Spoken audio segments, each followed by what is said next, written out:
اس کے بعد جو ان کی تربیت جو تھی وہ صوفیانہ تربیت ان کی ہوئی تھی. تو لہٰذا تصوف اور روحانیت جو ہے آپ یہ کہہ سکتے ہیں کہ وراثتی چیز تھی. اس حوالے سے اگر آگے دیکھا جائے کہ آپ یقین کریں کہ 22 برس کی عمر میں درد جو ہے اپنے والد کی سجادہ نشین بن گئے. یعنی والد کی جگہ اب انہوں نے لے لی. پیر و مریدی کا جو یہ سلسلہ تھا صرف میر درد 22 سال کی عمر میں وہ اپنے باپ کی جگہ سجادہ نشین ہو گئے، اپنے والد کی جگہ. اچھا، اور تصوف جو ہے ان کی زندگی کا اوڑھنا اور بچھونا بن گیا. یعنی 22 برس کے ہی، اس سے پہلے بھی تھا لیکن 22 برس میں چونکہ جب وہ سجادہ نشین ہو گئے، بیٹھ گئے اس کرسی پر، یا آپ یہ کہہ سکتے ہو کہ وہاں پہ انہوں نے جو ایک سلسلہ چلا آ رہا تھا ان کے وفات کے بعد، اب ان کو یہ کرسی دے دی گئی. تو تصوف ان کی زندگی کا اب اوڑھنا اور بچھونا بن گیا. ان کی زندگی جو ہے عبادت و ریاضت اور سچی خدا پرستی سے معمور تھی. ان کا کلام ان کی طبیعت اور مزاج کا شفاف آئینہ ہے. اب دیکھیں، میر تقی میر جو بہت بڑے اردو کے شاعر مانے جاتے ہیں، جنہیں خدائے سخن بھی کہا جاتا ہے، وہ میر درد کے بارے میں کیا کہتے ہیں؟ نکات الشورا جو میر تقی میر کا تذکرہ ہے، وہ اس میں لکھتے ہیں کہ میں درد کی شخصیت کا خاکہ ان الفاظ میں کھینچا ہے. نکات الشورا جو ان کا جو تذکرہ ہے میر تقی میر کا، وہ درد کی شخصیت کا خاکہ ان الفاظ میں انہوں نے اس طرح بیان کیا ہے. وہ لکھتے ہیں کہ درد جو ہے بزرگ ہے اور بزرگ کے بیٹے ہیں، جوان صالح ہے، درویشی میں انہیں بہت درجہ حاصل ہے. مجھ فقیر کو ان کا خاص قرب اور عقیدت حاصل ہے. یہ میر تقی میر جنہیں خدائے سخن کہا جاتا ہے، میر درد کے بارے میں یہ الفاظ کہہ رہے ہیں کہ مجھ فقیر کو ان کا خاص قرب اور عقیدت حاصل ہے. ویسے ان کا حسن سلوک ہر ایک کے لیے عام ہے. انہوں نے دنیاوی عزت کی خواہش کو دل سے نکال دیا ہے. یہ صوفیزم کا ایک اصول ہے کیا، جو اس کرسی پر یا اس سے جو منسلک ہو جاتے ہیں، تصوف سے جو منسلک ہو جاتے ہیں، وہ دنیاوی عزت کی خواہش کو اپنے دل سے ہی نکال دیتے ہیں. تو انہوں نے بھی میر درد کے بارے میں میر تقی میر نے ایسا کہا ہے کہ جو انہوں نے دنیاوی عزت کی خواہش کو دل سے ہمیشہ کے لیے نکال دیا تھا، اور یہ ہمیں ان کی شاعری میں بھی پایا جاتا ہے. درد کے معاصرین نے بھی ان کی شعری کمال، تبحر علمی اور روحانیت کا اعتراف کیا ہے. لیکن درد کی ملک گیر جو شہرت ہے، ان کی شاعری کے علاوہ مریدوں کی ایک کثیر تعداد کا بھی بڑا عمل دخل ہے. اور چونکہ ان کے مرید جو ہے بہت زیادہ تھے، کیونکہ 22، جیسے ہم نے کہا کہ 22 برس کی جو عمر میں انہوں نے جو والد کے جو سجادہ نشین بن گئے تھے، اس کے بعد پیر و مریدی کا یہ سلسلہ آگے چلتا رہا. تو ان کو شہرت ان کی شاعری کے علاوہ جو ہے مریدوں کی ایک کثیر تعداد کا بھی ایک اس میں بڑا عمل دخل ہے. کیونکہ ہم شاعری کے حوالے سے یہاں بات کریں گے، ہم یہ دیکھیں گے کہ میر تقی میر کو ایک شاعر کی حیثیت سے جو ہے، یا ان کا جو شمار اردو کے ان ممتاز شعراء میں جو ہوتا ہے وہ کس حوالے سے ہو رہا ہے. دوسری چیز، ہم خواجہ میر درد کا زمانے کے حوالے سے اگر ہم بات کریں گے، کیونکہ میں نے اس سے پہلے بھی کہا، ابتدا میں نے جب اس چیز کا ذکر کیا کہ اس عہد کا جو ماحول ہوتا ہے، اس کے سیاسی سماجی جو صورتحال ہوتے ہیں، کہیں نہ کہیں اس کا بھی اثر جو ہے شاعری پر، ادب پر ضرور پڑتا ہے. تو خواجہ میر درد کا جو زمانہ ہے وہ سیاسی اعتبار سے بڑی افراتفری اور ہنگامہ آرائیوں کا تھا. مختلف طریقوں سے دلی کو برباد کیا جا رہا تھا، وہاں پہ بہت سے لوگ چاہے شعراء تھے وہ وہاں سے منتقل ہو رہے تھے، دوسری جگہ جا رہے تھے، صرف اس وجہ سے کیونکہ وہاں پہ افراتفری اور ہنگامہ آرائیاں بہت زیادہ تھی۔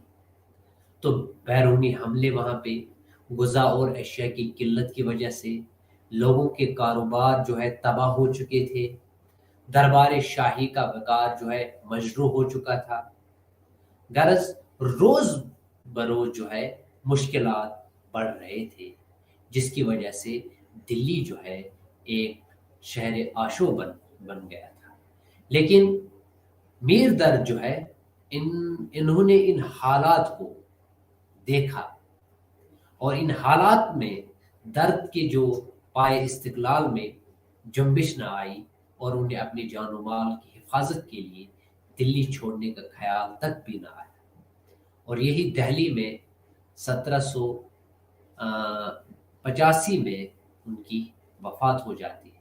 یعنی وہ اس ماحول سے گھبرا کر وہاں سے بھاگے نہیں، جیسے بہت سے شعراء جو ہے وہ وہاں سے منتقل ہو گئے تھے لکھنؤ، کیونکہ وہاں لکھنؤ کی جو عیش پرست تھی، وہاں کا ماحول جو تھا وہ دلی سے مختلف تھا۔ اور دلی کی شاعری کے حوالے، دبستانی دہلی کے حوالے سے جب ہم پڑھتے ہیں کبھی کبھار، تو وہاں پہ وہ جو آہ ہے، اور دبستانی لکھنؤ میں واہ ہے، وہ اسی وجہ سے کیونکہ افراتفری، ہنگامہ آرائی اور یہ جو بیرونی حملے تھے، یہ جو غذا اور اشیاء کی قلت، جتنی بھی چیزیں تھیں، وہ اس وجہ سے اس کا اثر جو ہے شاعری پر بھی پڑا، اور جو وہاں کے جو شعراء تھے انہوں نے اس وقت کے سیاسی اور سماجی حالات کو اپنی شاعری میں بھی پیش کیا۔ تو خواجہ میر درد کے یہاں بھی بہت ایسے اشعار بھی ہمیں مل جاتے ہیں جو اس وقت کے، اس عہد کے حالات کو بیان کرتے ہیں۔ خواجہ میر درد کا جو بیشتر کلام ہے وہ غزل کے فارم میں ہے، ان کے بیشتر غزلیں چھوٹی بحروں میں ہیں لیکن تاثیر سے پر ہے، اور یہی ان کا کمال ہے۔ دیکھیے، چھوٹی بحروں میں غزلیں کہنا یہ بہت بڑی کمال کی بات ہے، وہ اس وجہ سے کیونکہ غزل جو ہے خود ہی کم الفاظ میں شاعر کی معافی ضمیر کی ادائیگی کا نام ہے، اور اس کے بعد آپ اس غزل میں، جس میں کم الفاظ میں شاعر کو اپنے خیالات کو پیش کرنا ہوتا ہے، اور اس کے اوپر پھر یہ چیز کہ چھوٹی بحروں میں آپ کو اپنی بات پوری کرنی ہے، اور یہ کمال جو ہے یہ شاعر کا کمال ہوتا ہے، اور اس پر چھوٹی بحروں میں الفاظ اور بھی کم ہو جاتے ہیں، لیکن ان کم الفاظ میں اپنی پوری بات کو کہنا یہی کمال فن ہے۔ اس مشکل کو درد جو ہے بآسانی سے حل کر لیتے ہیں۔ ان کی جو زیادہ تر بیشتر غزلیں ہیں وہ چھوٹی بحروں میں، اور یہ کمال فن درد کے اندر جو ہے وہ اس مشکل کو بہت آسانی سے حل کر لیتے ہیں۔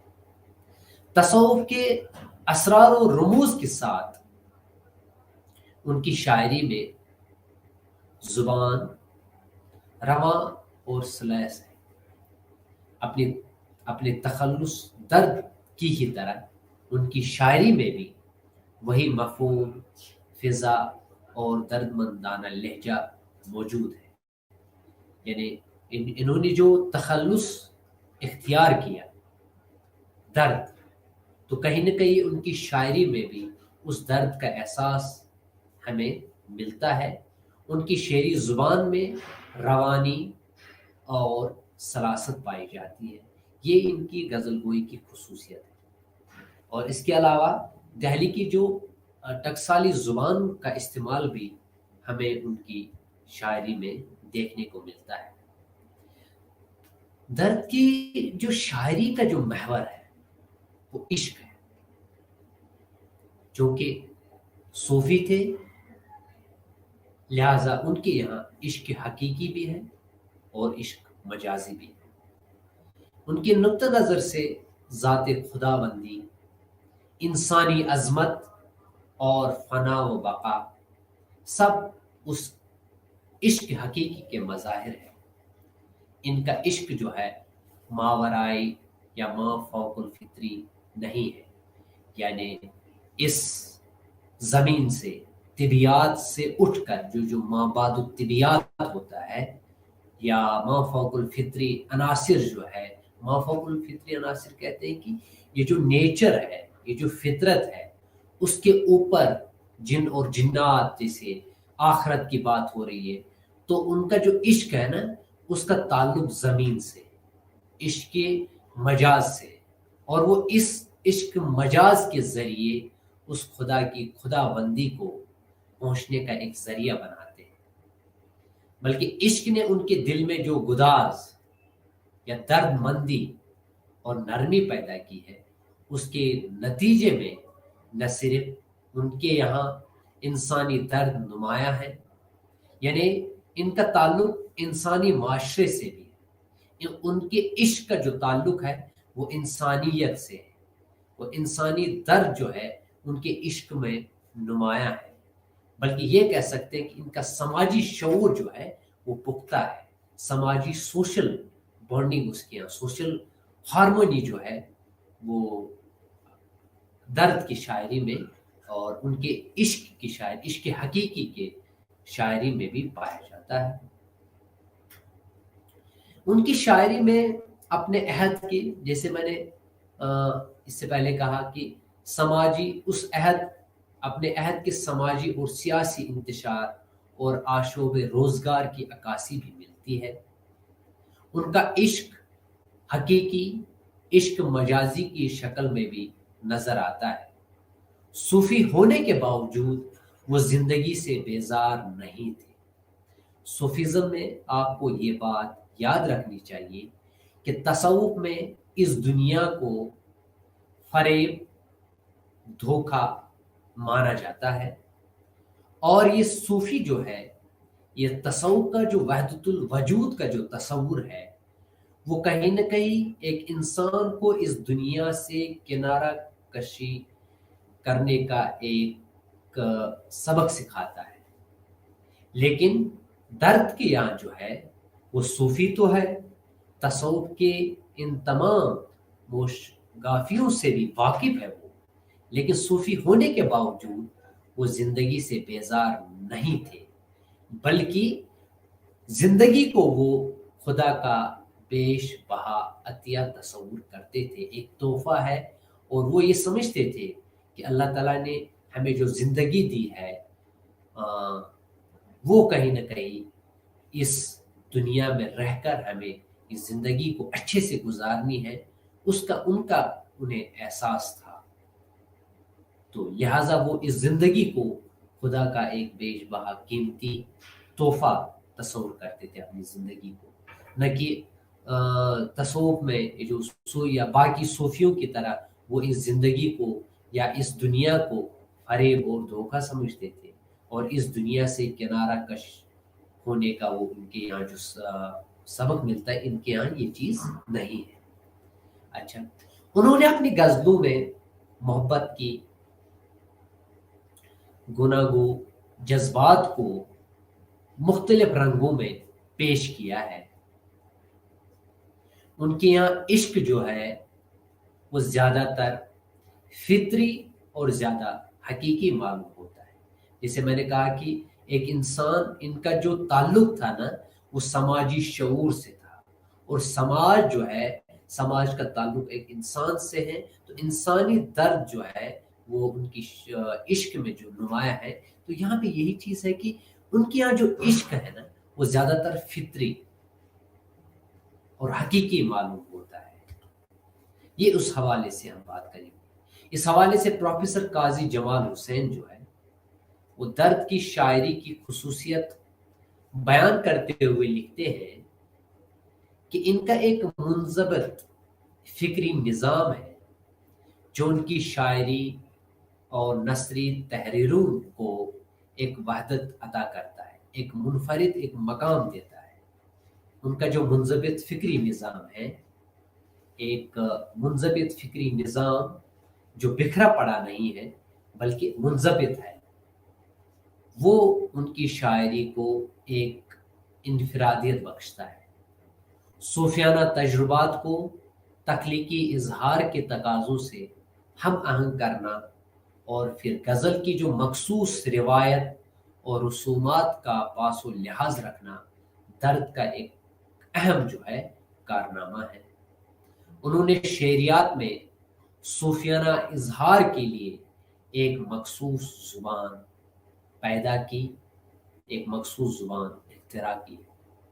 تو صوفیانہ تجربات کو، یہ جو ہم میر درد کو جو تصوف کا جو بہت بڑے شاعر مانتے ہیں، تو انہوں نے صرف اس صوفیانہ تجربات کو تخلیقی اظہار کے تقاضوں سے ہم آہنگ کیا، اور پھر اس روایت اور رسومات کا جو غزل کی اپنی ایک مخصوص روایت تھی اس کا لحاظ رکھتے ہوئے شعریات میں انہوں نے صوفیانہ جو انداز تھا، جو تصوف کے فلسفیانہ نظریات ہے ان کو پیش کرنا، لیکن ایک الگ انداز سے انہوں نے پیش کیا ہے۔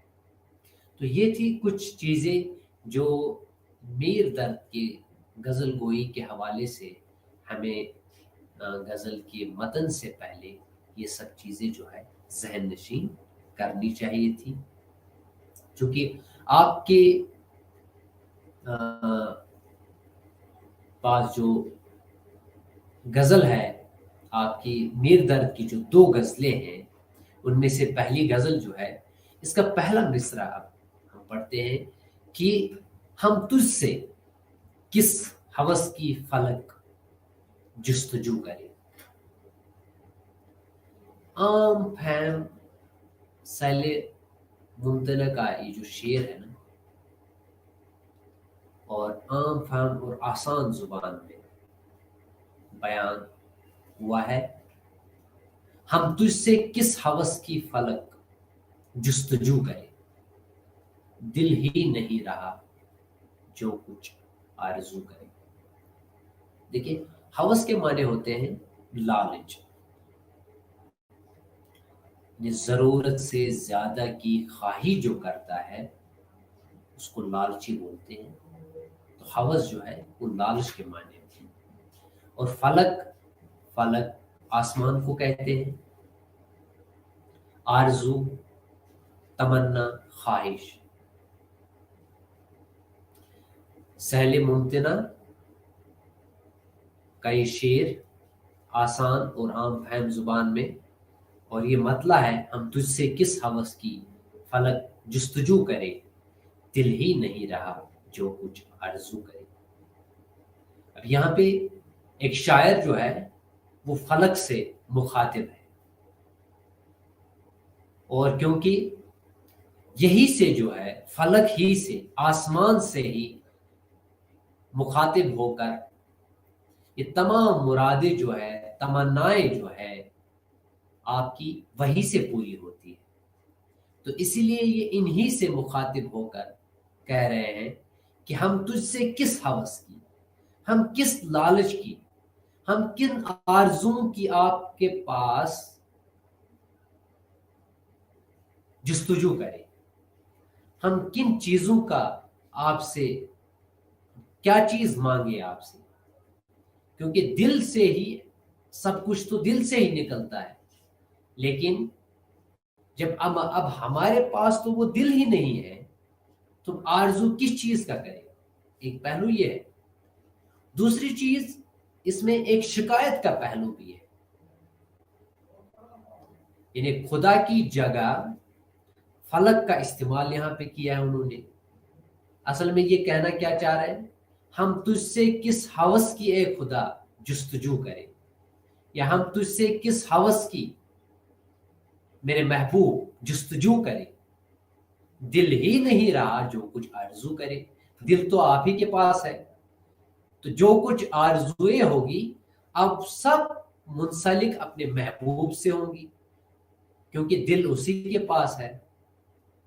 تو یہاں اپنے محبوب پر جب دل نثار ہو گیا تو تجھ سے کس طرح کی طلب کی امید کریں ہم۔ جس دل میں تمنائیں پیدا ہوا کرتی ہے وہ تو اب ہمارے پاس دل ہی نہیں رہا، ہمارے پاس تو ہے ہی نہیں وہ۔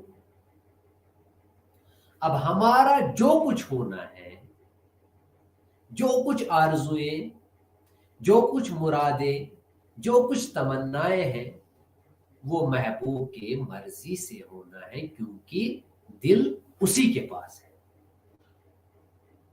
تو یہی درد اس شعر میں کہنا چاہ رہے ہیں کہ ہم تجھ سے کس ہوس کی فلک جستجو کرے، دل ہی نہیں رہا جو کچھ آرزو کرے۔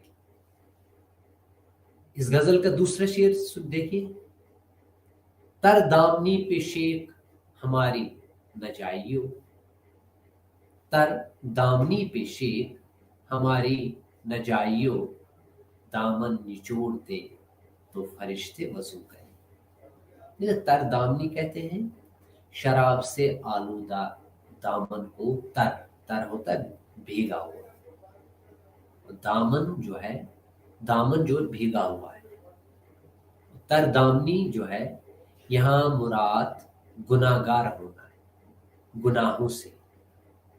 تو تر دامنی پہ شیخ ہماری نہ جائیو، ہمارے اے شیخ سے ہم مخاطب ہیں، اے شیخ ہمارے جو گناہوں پہ، ہماری تر دامنی پہ، ہماری شراب سے آلودہ دامن پہ مت جاؤ۔ اگر ہم اپنا دامن نچوڑ دینا تو اس دامن سے اتنے آنسو سے پانی نکلے گا تو اس سے فرشتے بھی وضو کر سکتے ہیں۔ یعنی میں نے آپ کی خدا کی عبادت و ریاضات میں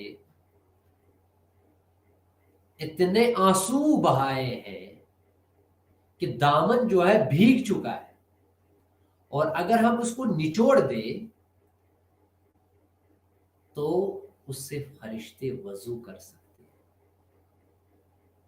تو یہ جو ہے نا ظاہری جو ہے خد و خال کے معنی میں، یہاں تر دامنی جو ہے یہاں ظاہری خد و خال کے معنی میں استعمال ہوا ہے، یعنی ظاہری خد و خال پہ مت جاؤ، اے شیخ ہماری ظاہری خد و خال پہ مت جاؤ، ہمارے دل میں اللہ بستا ہے، اور ہم نے عبادت اور ریاضات میں اتنے آنسو بہائے ہیں کہ ان آنسو سے میرا دامن جو ہے اتنا بھیگ چکا ہے، اگر ہم اس کو نچوڑ دیں، جس طرح سے کپڑے نچوڑنے کے بعد اس سے پانی نکلتا ہے، تو اپنی پاکیزگی کا یہاں بیان ہو رہا ہے کہ میرا دل کتنا پاک ہے۔ یہ ظاہر اور باطن کا یہاں فرق دکھائی دے رہا ہے آپ کو۔ اور تصوف میں ظاہر اور باطن پر، وہاں باطنی عبادات پر زیادہ جو ہے زور دیا جاتا ہے۔ تو تر دامنی پہ شیخ ہماری نہ جائیو، دامن نچوڑ دے تو فرشتے وضو کرے۔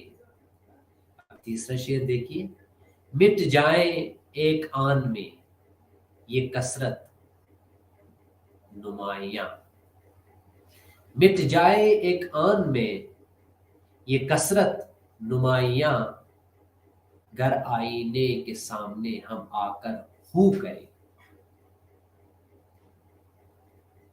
پہلے الفاظ پہ آپ غور کریے، مٹ جائے ایک آن میں، ایک لمحے میں مٹ جائے گا وہ، کیا چیز؟ یہ کثرت نمایاں، کثرت بہت زیادہ۔ تو کثرت نمایاں جو ہے یہاں بہتات کی نمائش، اور آئینہ تو آپ سب کو پتا ہے، آئینہ جو ہے جس میں اپنی شکل دکھائی دیتی ہے۔ ہم آ کر ہو کہتے ہیں، اللہ جو ہے اللہ کی آواز نکالنا، اس کو ہو کرنا کہتے ہیں، ہو کرنا، اللہ کرنا۔ تو دیکھیے کثرت جو ہے وہ عام طور پر وحدت کے مقابلے میں زیادہ طاقتور ہے۔ کثرت بہت زیادہ اور وحدت سنگل. ٹھیک ہے. اور کثرت اور وحدت جو ہے وہ متضاد ہے. کثرت تو عام طور پر ہم اس سے مراد ایک طاقتور چیز کو لیتے ہیں جس میں بہت زیادہ چیزیں جو ہے ایک جگہ جمع ہوئی ہو. لیکن خدا کی قدرت اس درجہ طاقتور ہے کہ ہمارا بس آئینے کے سامنے اس کا نام لینا ہی کافی ہے. یہ جو آئینے کے سامنے کتنا بھی حسین شکل و صورت اور مغرور والا انسان سامنے آ جائے، بس وہاں پہ اگر صرف اللہ کا نام لیا جائے، آئینے کے سامنے ہم آ کر اگر اللہ اللہ کرے، یہ جو وحدت والی چیز ہے وہ کثرت میں بھاری پڑ جائے گی، اور ایک آن میں وہ چیز مٹ جائے گی. ایک لمحے میں وہ کثرت جو طاقت بر معلوم جو ہو رہی تھی، جب ہم اللہ کا نام ان کے سامنے لیتے ہیں تو ہر چیز جو ہے وہ فنا ہو جاتی ہے اس کے سامنے. یہ جو آئینے کے سامنے ہم اللہ کا نام لیتے ہیں تو یہ جو انسان کے اندر کی آرزوئے باطن میں جو چیزیں آپ چاہے اپنے آپ کو غرور سمجھتے ہو، چاہے اپنے حسن پر آپ غرور کرتے ہو، بہت سی چیزیں آرزوئے آپ کی ہے، جتنی بھی چیزیں آپ کو آئینے کے سامنے دکھائی دیتی ہے کہ میں کتنا خوبصورت ہوں، میں کتنا حسین ہوں، لیکن جب اللہ کا نام جب آتا ہے، اللہ کے حسن کی جب بات ہوتی ہے تو یہ حسن جو ہے اسی وقت جو ہے ختم ہو جاتا ہے. تو وہی کہا ہے شاعر نے کہ مٹ جائے ایک آن میں یہ کثرت نمائیاں، گر آئینے کے سامنے ہم آ کر ہو کریں. اگلا شعر ہے کہ سرتا قدم زبان ہے جو شمع گو کہ ہم، پر یہ کیا مجال جو کچھ گفتگو کرے. یہاں گفتگو ہے، جو کچھ گفتگو کرے. سرتا قدم زبان ہے، سر سے پیر تک ہمارے پاس زبان ہے، ہم بولتے ہیں ہر چیز اپنی اپنی اداؤں سے. آنکھ کی ایک اپنی زبان ہے، اور اوپر سے نیچے سرتا قدم جو ہے وہ پوری جو ہے اس کو زبان کہا ہے. مگر اللہ کے سامنے، اپنے محبوب کے سامنے کیا مجال کہ ہم اس کے آگے کوئی اپنی زبان کھول سکے یا اپنے آنکھوں سے کوئی اشارہ کر سکے. دیکھیں سرتا قدم، ہم ہاتھ ہلا رہے ہیں تو یہ بھی ایک زبان ہے. اگر میں کسی کو بغیر بولے چپ کراتا ہوں تو یہ بھی ایک زبان ہے. اسی طرح میں آنکھوں کے اشاروں سے کسی کو اشارہ کرتا ہوں تو یہ بھی ایک اشارہ جو ہے یہ بھی ایک زبان ہے. تو سر سے پاؤں تک جو ہے، شاعر کا کہنا ہے کہ سر سے پاؤں تک جو ہے ہر جسم میں ہر عضو جو ہے وہ بولنے کی صلاحیت رکھتا ہے. وہ اشارات، وہ کنایات سے اپنی بات، جسم کا ہر عضو اپنے اشارات اور کنایات سے نمایاں کرتا ہے اپنی باتوں کو. تو سرتا قدم زبان ہے جو شمع گو کہ ہم، پر یہ کیا مجال جو کچھ گفتگو کرے. اپنے محبوب حقیق کے سامنے یہاں اپنی ادنا حیثیت کا بیان ہے کہ میری کیا مجال، کہاں وہ صاحب جمال اور کہاں میں معمولی انسان. گرچہ میرے سر سے پاؤں تک میں زبان رکھتا ہوں، لیکن میں اتنی مجال نہیں رکھتا ہوں کہ اپنے محبوب کے سامنے کوئی گفتگو کروں. میں بے بس ہوں، میں اس کے سامنے بے زبان ہو جاتا ہوں. میں اپنے حسن کی تعریف اس کے سامنے کیا کروں جو خود حسین ہے، جو خالق ہے،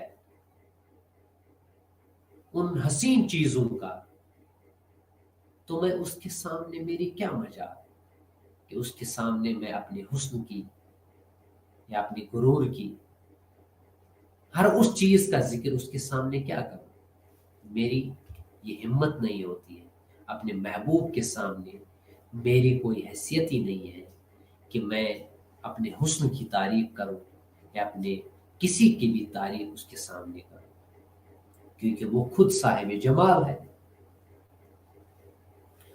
آسان سا ہے سرتا قدم زبان ہے، جو شمع گو کہ ہم پر یہ کیا مجال جو کچھ گفتگو کرے۔ یہ جس طرح سے شمع جو ہے